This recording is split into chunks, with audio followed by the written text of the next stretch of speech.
सारे, सब सुख लहे तुम्हारी शरण, तुम रक्षक काहू को डरना.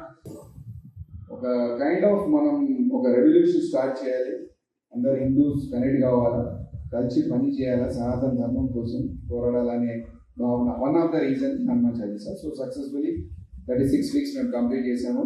మేము ధర్మ జాగరణ తరఫునంటే హిందువులలో ఐక్యతను తీసుకురావడానికి ఇక్కడనే కాదు దేశవ్యాప్తంగా ప్రయత్నం చేస్తున్నాం. దాని ద్వారా